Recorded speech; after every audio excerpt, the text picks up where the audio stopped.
Exam prepone कराकर युवराज सुहानी और उसके दोस्तों को कुछ दिनों तक बिजी रखना चाहता था, ताकि वो अपने डैड के मैटर को अपने हिसाब से हैंडल कर सके और सुहानी के बारे में सब कुछ जान सके।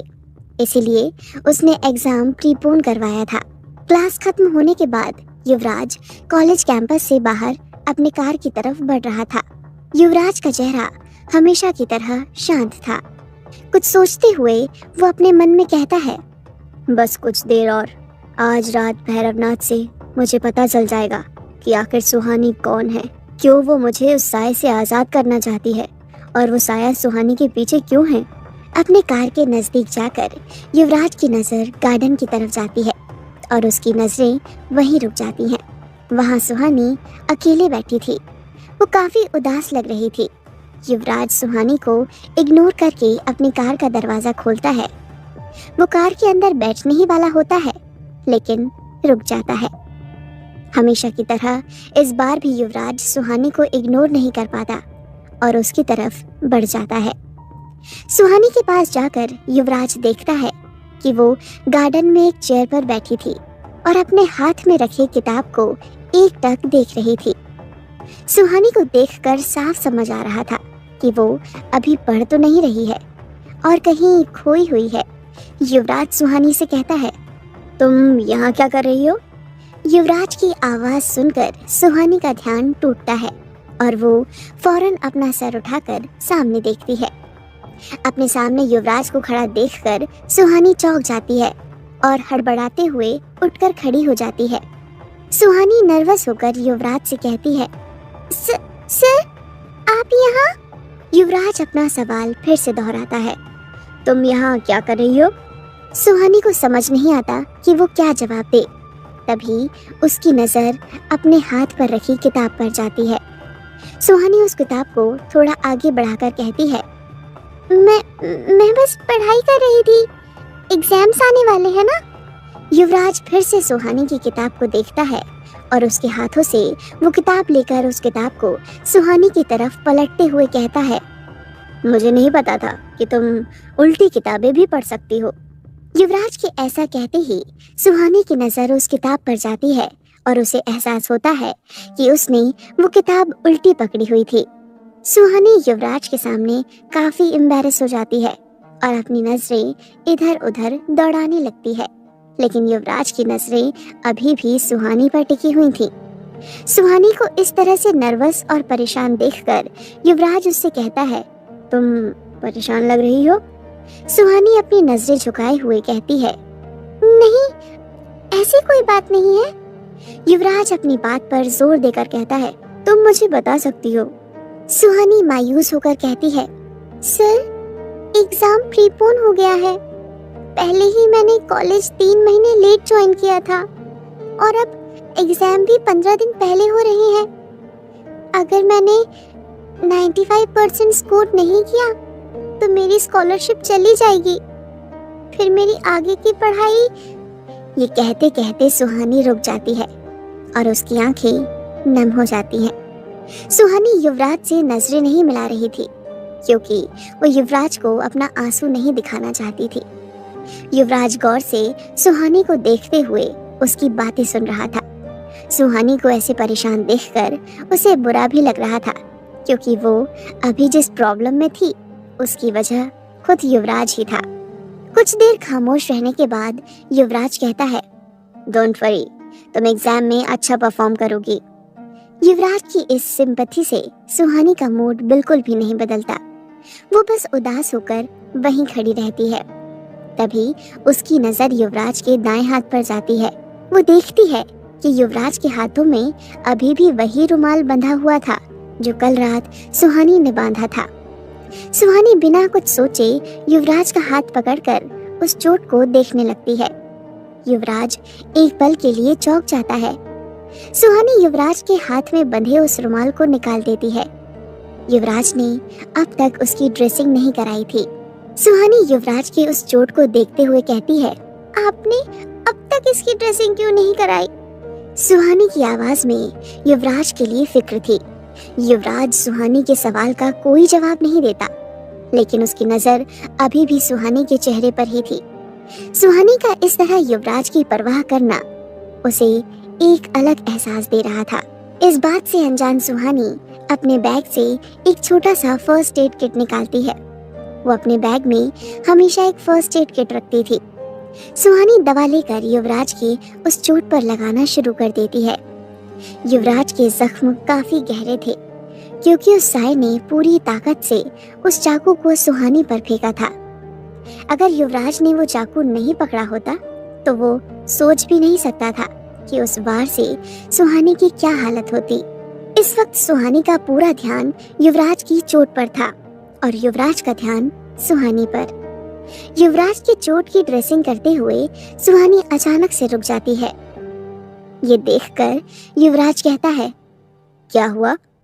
सुहानी युवराज से कहती है, युवराज सर, आप तो किसी भी चोट को 1 सेकंड में ठीक कर सकते हो, तो आपने अपने हाथ की इस चोट को ठीक क्यों नहीं किया? युवराज सुहानी के इस सवाल का कोई जवाब नहीं देता। सुहानी फिर से कहती है, युवराज सर, मैंने आपसे कुछ पूछा है। युवराज इधर उधर देखते हुए कहता है, वो मैं इसे बाद में ठीक कर लूंगा। युवराज सुहानी के हाथों से अपना हाथ हटा लेता है और आगे कहता है, मुझे कुछ जरूरी काम है। युवराज पीछे मुड़ता है और अपनी कार की तरफ बढ़ जाता है। सुहानी युवराज के इस अजीब बर्ताव को बस देखती रह जाती है। सुहानी अपना सर खुजाते हुए कहती है, इनके मूड स्विंग्स तो किसी भी लड़की से ज्यादा हैं। रात के 8 बजे थे। युवराज की कार उस घने अंधेरे जंगल के बीच से भैरवनाथ की गुफा की तरफ बढ़ रही थी। भैरवनाथ वही तांत्रिक था जिससे युवराज 2 दिन पहले मिलने गया था। युवराज बड़ी तेजी से अपनी कार चला रहा था। उसके दिमाग में इस वक्त कई सवाल चल रहे थे जिसका जवाब आज उसे मिलने वाला था। शिमला से बाहर निकलते ही युवराज ड्राइव करते हुए एक नंबर पर कॉल करता है। उसने अपने कान पर एक ब्लूटूथ लगाया हुआ था जिससे वो अपने फोन कॉल्स अटेंड करता था। सामने से एक आदमी कॉल आंसर करता है। ये आदमी और कोई नहीं बल्कि युवराज के डैड यशवंत दीवान थे। यशवंत दीवान फोन पर कहते हैं, हाँ बेटा कहो। यशवंत दीवान की आवाज सुनकर युवराज का चेहरा और कठोर हो जाता है। उसकी आंखें गुस्से से लाल हो जाती हैं। युवराज यशवंत दीवान से कहता है, मैं आपसे आखिरी बार पूछ रहा हूँ, क्या आप मॉम के साथ उनके ट्रीटमेंट के लिए मुंबई शिफ्ट हो रहे हैं? युवराज की ये बात सुनकर यशवंत के भी बात करने का अंदाज बदल जाता है। वो सख्ती के साथ कहते हैं, युवराज, इस बारे में हमारी कई बार बात हो चुकी है। मैं तुम्हें पहले भी बता चुका हूँ कि मैं शिमला छोड़कर कहीं नहीं जाऊंगा। ये मेरा आखिरी फैसला है। और रही बात सावित्री की, तो हम सावित्री के साथ एक पूरा स्टाफ भेज सकते हैं जो हर वक्त उसका ख्याल रखेगा। यशवंत की बात सुनकर युवराज का गुस्सा और बढ़ जाता है। वो अपने गुस्से को कंट्रोल करते हुए कहता है, डैड, आपको पता है ना कि न्यूज़ में। युवराज ये कह ही रहा था, तभी यशवंत उसकी बात काटते हुए कहता है, इन छोटे मोटे न्यूज आर्टिकल से मुझे कोई फर्क नहीं पड़ता। मैं शिमला में ही रहूंगा, चाहे कुछ भी हो जाए। ये सुनकर युवराज फोन कट कर देता है और गुस्से में स्टीयरिंग को जोर से मारता है। युवराज खुद से कहता है, मुझे मॉम डैड को शिमला से बाहर भेजना ही होगा, वरना वो साया कभी भी उन्हें नुकसान पहुंचा सकता है। उसे मेरी कमजोरी बहुत अच्छे से पता है। गुस्से में युवराज की कार की स्पीड और भी बढ़ जाती है।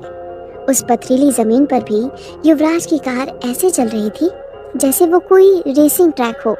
कुछ ही देर में युवराज उसी गुफा में फिर से पहुंच जाता है जहां वो 2 दिन पहले आया था। हमेशा की तरह गुफा के चारों तरफ बर्फीली पहाड़ियां फैली हुई थीं। वहां दूर दूर तक रोशनी का नामो निशान नहीं था। आसपास इंसान तो दूर, कोई जानवर भी नहीं दिख रहा था। बस भेड़ियों के एक झुंड की आवाज आ रही थी। उस अंधेरी रात में ये दृश्य बहुत ही डरावना लग रहा था। युवराज कुछ दूरी तक पहाड़ी पर चढ़कर उसी सकरे रास्ते से गुफा के अंदर जाता है। अंदर पहुंचने पर युवराज देखता है कि भैरवनाथ ध्यान मुद्रा में बैठा था। उसने काली धोती पहनी थी और उसके माथे पर काले रंग के भभूति का टीका लगा हुआ था। उसके चारों तरफ लाल रंग के किसी पाउडर से घेरा बना हुआ था और सामने एक हवन कुंड था। उस कुंड के आसपास तंत्र क्रिया से संबंधित कुछ सामान रखे हुए थे। भैरवनाथ अपनी साधना में लीन था। युवराज की गुफा के अंदर जाने पर भैरवनाथ आंखें बंद किए हुए कहता है, आओ युवराज, मैं तुम्हारा ही इंतजार कर रहा था। युवराज बिना वक्त गवाए उससे कहता है, क्या तुम्हें पता चला कि? भैरवनाथ युवराज की बात को काटते हुए कहता है, हाँ, मैंने पता लगा लिया है। जिस लड़की के केश तुमने मुझे उस दिन दिए थे, ये वही लड़की है। भैरवनाथ का जवाब सुनकर युवराज सकते में आ जाता है। उसकी आंखें हैरानी से और बड़ी हो जाती हैं। भैरवनाथ थोड़ी नरमी के साथ कहता है, युवराज, तुम्हारे आजाद होने की उम्मीद अभी भी जिंदा है। तुम अब तक हारे नहीं हो। वो लड़की जो तुम्हें साए से मुक्त कर सकती है, अभी भी जिंदा है। ये सुनते ही युवराज की आंखें नम हो जाती हैं। अब उसकी आंखों के सामने उसके पास्ट के वही सीन बार बार चल रहे थे। वो खुद को संभालते हुए कहता है, लेकिन 11 साल पहले वो एक्सीडेंट, और तुमने भी तो कहा था कि वो अब जिंदा नहीं है। भैरवनाथ हैरानी से कहता है, यही तो मैं भी नहीं समझ पा रहा हूँ कि वो लड़की इतनी भयानक दुर्घटना से बच कैसे गई। और जब मैंने उसकी आयु गणना की थी तो उसके अनुसार वो मर चुकी थी। इसका मतलब साफ है, कोई तो है जो उसे हम सबसे छुपा रहा है। युवराज कहता है, शिविका सक्सेना जिंदा है? इसका मतलब मिस्टर सक्सेना भी? भैरवनाथ फौरन कहता है, नहीं, उस लड़की का पिता जिंदा नहीं है। उस रात उसकी लाश मैंने खुद देखी थी। बस इस लड़की की लाश नहीं मिली थी तो लोगों को लगा कि वो खाई में ही गिरकर मर चुकी है। कुछ देर रुककर भैरवनाथ आगे कहता है, युवराज, हमें फिर से एक बार कोशिश करनी होगी। अभी उम्मीद खत्म नहीं हुई है। युवराज भैरवनाथ के सामने खामोश खड़ा था। भैरवनाथ उसके चेहरे को देखते हुए ये समझने की कोशिश कर रहा था कि आखिर युवराज के दिमाग में चल क्या रहा है, लेकिन युवराज का दिमाग पढ़ पाना उसके बस की बात नहीं थी। कुछ देर तक सोचने के बाद भैरवनाथ फिर से कहता है, युवराज, एक और संकट आने वाला है जिसे हमें किसी भी तरह से रोकना होगा। युवराज सवालिया नजरों से उसे देखता है। भैरवनाथ कहता है, इस माह की अमावस्या की रात अगर उसने 1000 लोगों की बलि दे दी तो शायद उसे हमेशा के लिए इंसानी रूप मिल जाएगा। वो पहले से कई ज्यादा ताकतवर हो जाएगा और उसे रोकना लगभग नामुमकिन होगा। हमें उसे ऐसा करने से रोकना होगा। युवराज को अब समझ में आता है कि उसके डैड यशवंत दीवान ने इतने लोगों को हॉस्टेज बनाकर क्यों रखा है। आने वाली अमावस्या को वो साया इन सब की बलि देकर हमेशा के लिए एक इंसानी शरीर पाना चाहता था। युवराज ये सब सोचकर गुस्से से अपनी मुट्ठी बांध लेता है। वो तांत्रिक से कहता है, तुम अपनी तैयारी शुरू कर दो, अब वक्त आ गया है। उसने बहुत लोगों की जिंदगियां ली हैं, अब हमारी बारी है। क्या चल रहा है युवराज के दिमाग में, और क्या अर्नव ह्यूमन ट्रैफिकिंग के केस को सॉल्व कर पाएगा? जानने के लिए सुनते रहिए ये कहानी। युवराज भैरवनाथ से कहता है, तुम अपनी तैयारी शुरू कर दो, अब वक्त आ गया है। उसने बहुत लोगों की जिंदगियां ली हैं, अब हमारी बारी है। अपनी बात पूरी करके युवराज उस गुफा से बाहर चला जाता है। अभी भी युवराज के मन में हजारों सवाल चल रहे थे, लेकिन सबसे पहले उसे उस साए को इतने लोगों को मारने से रोकना था। और रही बात सुहाने की, तो उसके बारे में पता करने के लिए युवराज के पास काफी वक्त था। इधर अर्नव पुलिस स्टेशन में अपना काम कर रहा था। रात के 11 बज गए थे। इस वजह से पुलिस स्टेशन में ज्यादा लोग नहीं थे। अर्नव गोपाल के साथ इंस्पेक्टर शर्मा के ऑफिस में बैठा था। वो काफी देर से कुछ फाइल्स पलट रहा था। गोपाल हैरान होकर अर्नव को घूर रहा था और अर्नव ये बात काफी देर से नोटिस कर रहा था, लेकिन वो कुछ रिएक्ट नहीं कर रहा था। अर्नव जोर से एक फाइल बंद करते हुए गोपाल से कहता है, यार गोपाल, मुझे सुबह से ऐसा क्यों लग रहा है जैसे तुम मुझसे कुछ पूछना चाहते हो। अर्नव के इस रिएक्शन से गोपाल हड़बड़ा जाता है वो घबराते हुए कहता है, नहीं सर, ऐसी कोई बात नहीं है। अर्नव गोपाल पर दबाव बनाते हुए कहता है, अरे पूछ लो यार, पेट में ज्यादा देर तक बात नहीं रखना चाहिए वरना दर्द होने लगता है। हालांकि अर्नव अच्छे से जानता था कि गोपाल उससे क्या पूछना चाहता है, लेकिन वो ये बात गोपाल के मुंह से ही सुनना चाहता था। गोपाल डर से हकलाते हुए अर्नव से कहता है, सर मुझे लगता है कि जंगल में 7 लोगों की लाश मिलने वाली न्यूज़ और इससे यशवंत दीवान की कनेक्शन की बात आपने ही वायरल कराई है। अर्नव अपनी कुर्सी से उठकर चलते हुए कहता है, तुम्हें बिल्कुल ठीक लगता है, ये न्यूज़ मैंने ही वायरल कराई है। गोपाल हैरानी से अर्नव को देखते हुए पूछता है, लेकिन क्यों सर? ऊपर से तो हमें इस न्यूज़ को दबाने के इंस्ट्रक्शन मिले थे ना? अर्नव गोपाल को समझाते हुए कहता है, गोपाल, हमें ऊपर से इस न्यूज़ को दबाने के इंस्ट्रक्शन इसलिए मिले थे क्योंकि इस केस में बड़े बड़े लोग इन्वॉल्व हैं। इस केस को सॉल्व करने के लिए ना तो हमें ऊपर से सपोर्ट मिल रहा था, ना ही एक काबिल टीम। हर वो कोशिश की जा रही थी कि ये केस बाहर ही ना आए।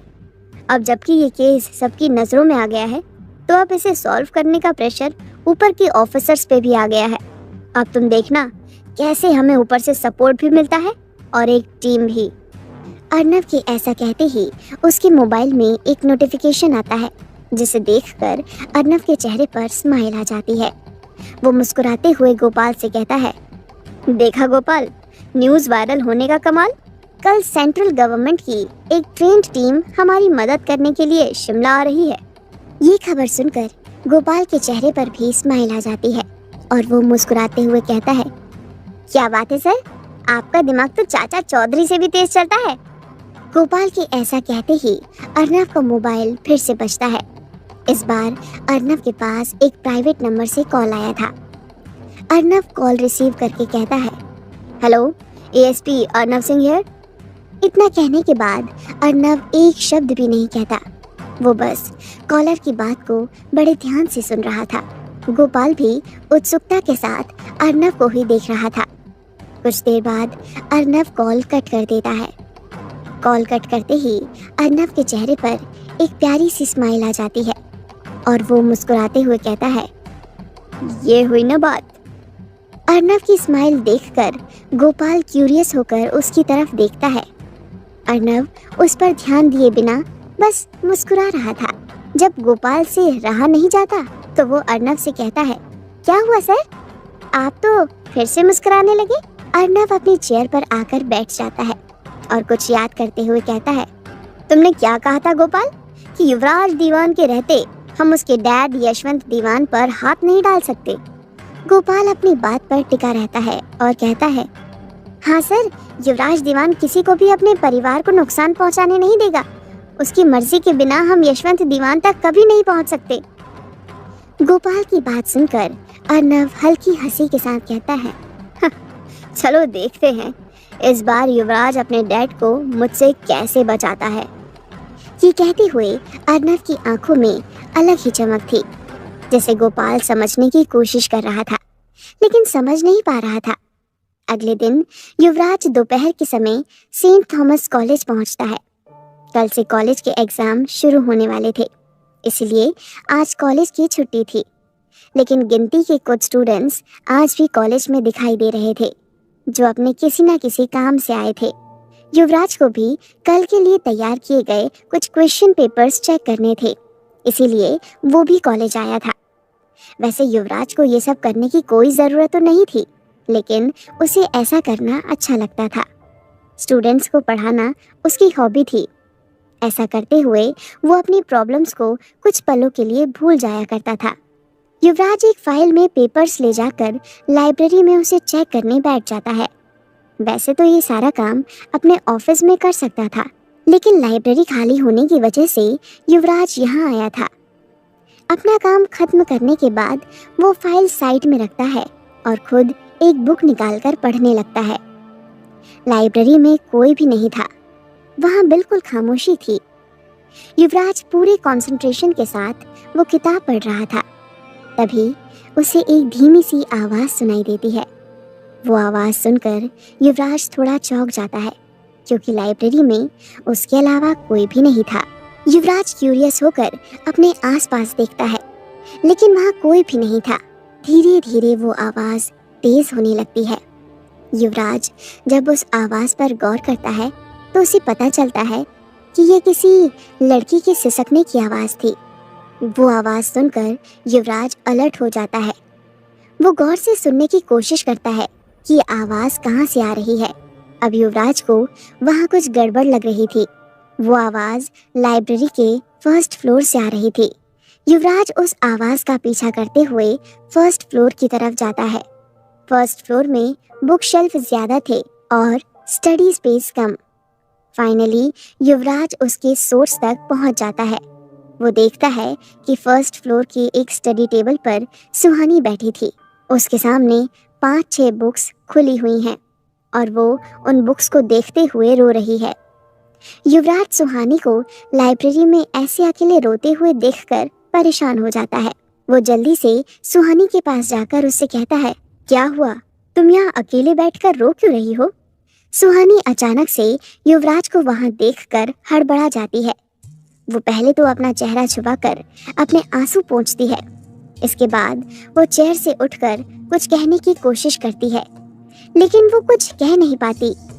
सुहानी पहले ही इतना रो चुकी थी कि वो चाहकर भी अपनी सिसकियों को रोक नहीं पा रही थी। युवराज सुहानी की ये हालत देखकर उसके पास जाता है। वो सुहानी के कंधे पर हाथ रखकर उसे बैठाते हुए कहता है, रिलैक्स, तुम पहले शांत हो जाओ। युवराज को भी अब सुहानी की फिक्र हो रही थी।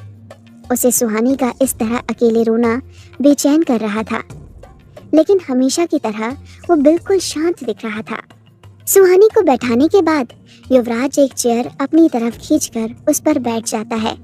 सुहानी की आंखों से अब भी आंसू बह रहे थे, जिसे वो बार बार पोंछ रही थी। सुहानी युवराज के सामने रोना नहीं चाहती थी, लेकिन वो अपने आंसू रोक ही नहीं पा रही थी। युवराज अपने पॉकेट से रुमाल निकालकर सुहानी की तरफ बढ़ा देता है। सुहानी थोड़ी एम्बैरेस होकर वो रुमाल ले लेती है और उससे अपने आंसू पोंछती है। आंसू पोंछने के बाद सुहानी उसी रुमाल से अपनी नाक भी पोंछने लगती है। अपनी नाक पोंछते हुए सुहानी की नज़र युवराज पर जाती है। तभी उसे याद आता है कि ये रुमाल तो युवराज का है।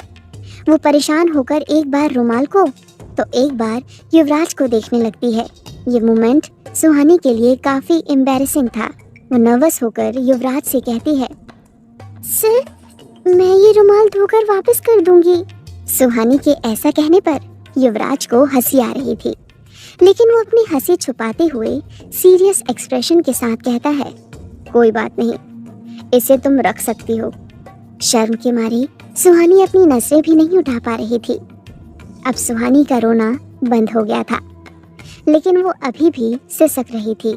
युवराज सुहानी की तरफ देखते हुए कहता है, क्या बात है, तुम कल शाम को भी परेशान लग रही थी और आज भी। तुम मुझे बता सकती हो क्या हुआ है? सुहानी मायूस होकर कहती है, सर, मैंने कॉलेज लेट ज्वाइन किया था। पहले ही मुझसे बहुत सारा सिलेबस मिस हो गया है। बाकी सारे सब्जेक्ट्स तो मैंने कवर कर लिए हैं, लेकिन हिस्ट्री अभी तक बचा हुआ है। इसे मैं आने वाले वीक में कंप्लीट करने वाली थी, लेकिन इसका एग्जाम तो कल ही है। अब मैं 15 दिन का टारगेट कुछ ही घंटों में कैसे पूरा करूं? 95% तो दूर, मुझे लगता है कि कल के एग्जाम में मैं फेल ही हो जाऊंगी। फिर मेरी स्कॉलरशिप भी चली जाएगी और मुझे कॉलेज छोड़ना पड़ेगा। सुहानी ये सब एक ही सांस में कह देती है और युवराज उसे देखता रह जाता है।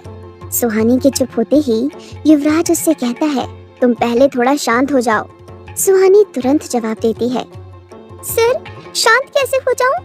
इन बुक्स को देखकर मुझे चक्कर आ रही हैं। समझ नहीं आ रहा कि क्या पढूं और क्या नहीं। युवराज कहता है, तुम पहले अपनी आंखें बंद करके एक लंबी और गहरी सांस अंदर लो और फिर बाहर निकालो। सुहानी कंफ्यूज होकर युवराज को देखने लगती है। इसी एक्सप्रेशन में सुहानी युवराज को सबसे ज्यादा क्यूट लगती थी।